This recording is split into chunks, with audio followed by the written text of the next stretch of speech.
Andanan'ny tompo amintsika rehetra fa alindray aho manolotra an'izao vidéo manaraka izao ny tenanay. Raha tsy hitanao ilay teo aloha midira amin'ny page dia jereo fa misy efa fifampizarana mikasika ny fitiavan'Andriamanitra.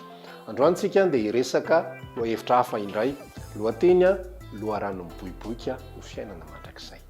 Manarafinaritra azy. Jaona toko faefatra misy ny tantaran'i Jesosy nandalo tao Samaria. Dia nisy vehivavy anankiray natsaka rano.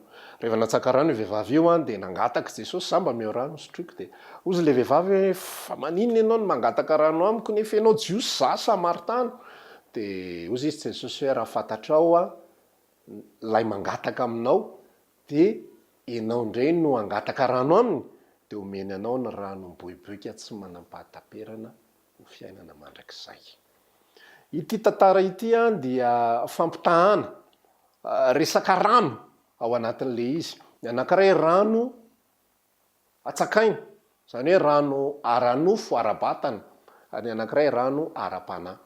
Hoy Jesosy nilaza hoe na iza avy eo izy dia niresaka na iza no misotro ny rano eto amin'ity fatsakana ity, mbola angetaeta foana izy, fa zay misotro ny rano zay omeko azy dia tsy angetaeta intsony mandrakizay. Eto amin'izao tontolo izao dia feno fatsakana. Anisan'izany fatsakana izany ohatra dia izay sotroin'ny olona, izay tediavin'ny olona, endrik'ilay vehivavy izay maka rano eo isan'andro maraina atoandro hariva dia tonga foana maka, fa saingy izao tsy mbola nisy fotoana ka hoe naka indray mandeha dia tsy haka intsony fe da ampy aty rano ty, tsy fa maka foana ary atao ny fomba rehetrarehetra mba hazona an'io rano io.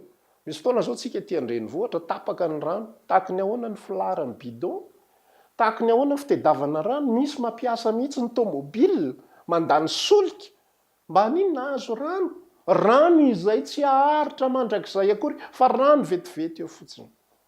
Hozy izy Jesosy milaza niza misotro an'ity rano ity. Io rano izay lazain'i Jesosy io endrik'ilay fatsakana dia endriky ny rano rehetra eto amin'izao tontolo izao. Inona moa zany rano zany? Endriky ny zavatra izay mampangetaeta ny olona rehetra eto amin'izao tontolo izao. Inona ohatra zany? Ny vola ohatra. Ny vola dia mampangetaeta ny olona, mivoaka ny olona maraina atoandro hariva tady andravola.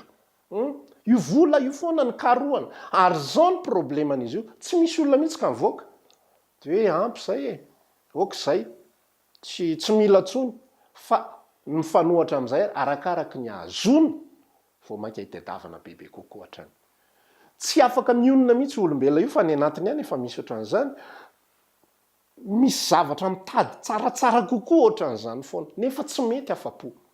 Ny mahazo 5 000 mitady 25 000, ny mahazo 1 alina mitady 1 hetsy, rehefa mahazo 1 hetsy indray izy mitady 1 tapitrisa sy sisa rehetra. Ny vavan'ny olona fotsiny no miresaka zao rehefa miteny za zao raha ohatra ka mba mahatsangana hanina kely ohatr' zao zay menakavy dia ao zay nanao ohatr' zao dia zao dia mba milamina amin'ny fiainanay dia fa zay dia fa mety ny vavany androany no miteny hoe zay dia fa mety. Fa rehefa azon'izay rehefa mipetraka tsara zay hitady zavatra hafa indray izy, tady ambonimbony kokoa indray izy. Jereo ny mpanan-karena firy ohatrinona ny vola any amin'ny banky, ohatrinona ny vola any amin'ny épargne, fa tsy mampijanona azy zany. Mbola fofoana izy miasa mitady zay hampametimety kokoa hatrany, sécurité sociale, sécurité financière sy sisa rehetrarehetra. Zany karazan-drano eto amin'izao tontolo izao daholo. Isotroana fa tsy mety mahafa-po, misotro foana ianao fa tsy mety mahafa-po. Karazan-drano hafa ihany koa resaka fitiavana. Raha tanora ianao miainao amin'izao fotoana izao, mijery amin'izao fotoana izao, firifiry ny tanora mitady ny fomba rehetra amin'ity resam-pitiavana ity. Ty vehivavy Samaritana, Jaona toko faefatra ity, resam-pitiavana iny hitan'i Jesosy fa rano, le resaka rano, resaka nampidirin'ny tompo fotsiny, tsy haiko moa raha azony tsara ny zavatra izay tian'i Jesosy lazay. Fa io resaka rano io, Jesosy tena laza mihitsy ny fantatro ny momba anao izy. Fa zao efa nanambady indimy ianao, ary le hipetrahanao ao, le faneniny tsy vadinao. Inona ny dikan'izany? Mitady rano, ny rano izay nikatsahan' ty vehivavy ty. Resam-pitiavana, tsy hoe izy ny vetaveta na izy ny ratsy. Misy ihany koa karazana olona besoin sexuel, tsy mety afa-po, misy zavatra tsy mety afa-po foana any amin'olombelona any. Ary ny fitaka dia zao tahaka an'izay nataon'ny Satana tao amin'ny Sahedena ihany. Ataony tsara tarehy matehinana, zay ny fomba nandokafan'ny Satana an'ilay voankazo teo afovoan'ny Sa. latsaka Adama sy Eva nihinana an'ilay izy. Be dia be ihany koa ny olona zay tsy hananany olona ataony devoly tsara tarehy maty hihinana. Ho an'ny tsy manambady rehefa mahita olona miaraka amin'ny ankohonany kely iny tsara ery izy zany. Roviana ry avo mba hanana ohatran'izao. Ndry ho an'ny tsy mananjanaka dia ohatran'izay ihany koa, ohatran'ny mahafinaritra mitondra an'ilay zazakely.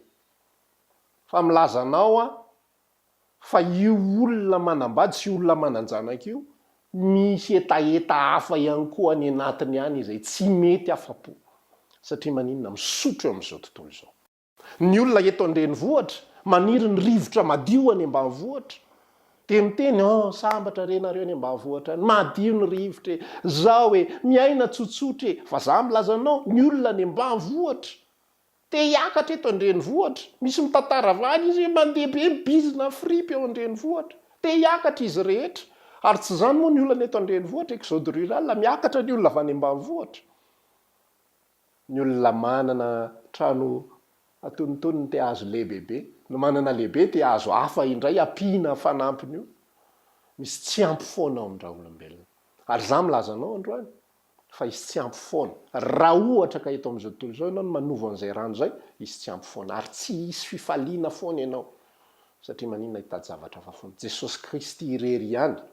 Izy irery ihany no lazaiko anao androany, izy manana an'ilay loharano miboiboika. Ary zao no lazainy zay misotro ny loharano, zay misotro ny rano zay omeko azy. Izy fiainana mandrakizay. Ny fiainana mandrakizay raha lasaina bavy tsy any an-danitra vo manomboka. Fa amin'ny fotoana ianao misotro ny loharano miboiboika dia misy fiainana mandrakizay. Misy fifaliana. Jereo kely ny tantaran'ny asan'ny apôstôly toko 2 sy ny toko 7. Fa zao ny ambaran'ny tenin'Andriamanitra, rehefa nibebaka ireo rahalahy ireo, dia zao ny ambaran'ny tenin'Andriamanitra ary nisy fifaliana tsy nisy toy izany tao amin'ny zareo.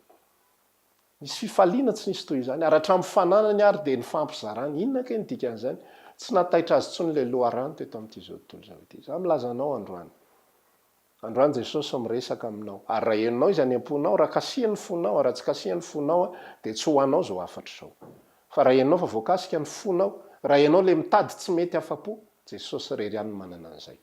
Ary ny Jesosy tsy valim-bavaka nomeny, fa ao anatin'ny fo mihitsy. Misy olona be dia be ihany koa manatona ny tompo. Jerenao ny tantara, be dia be ny olona nanatona an' Jesosy olona aman'arivony nge nanatona azy ositraniny. Fa vita fanasana lasa aby izy rehetra. Reny olona reny mbola nisotro ihany koa, fa mbola ngetaeta.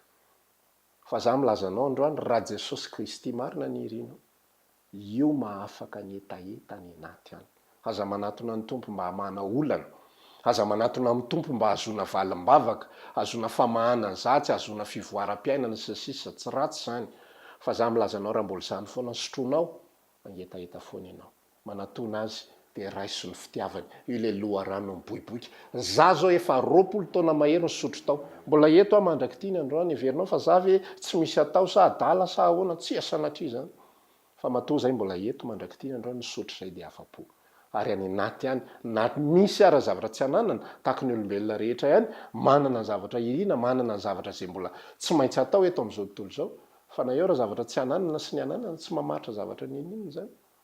Tsy mamaritra ninina zany fa ny any atao anatin'ny foko.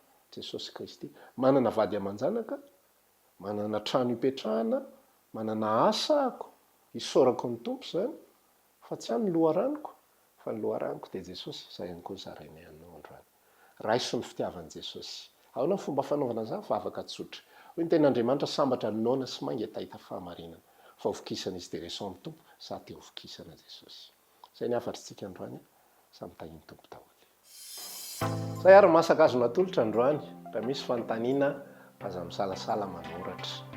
Manasa anao ihany koa zay raha mbola tsy ny j'aime ny pejy ianao, manaova j'aime. Dia rehefa tafiditra amin'ilay pejy ianao dia misy soratra ery ambony ery hoe déjà abonné. Cliquez eo dia misy soratra indray eo ambanin'ilay déjà abonné hoe voir en premier. Pitsirinao eo dia ho hitanao foana ny vidéo ifampizarantsika eto. Miny izay fa nandraisanao zavatra izay fifampizaran'izay amin'ny manaraka toy izao indray. Samy hitahina Andriamanitra.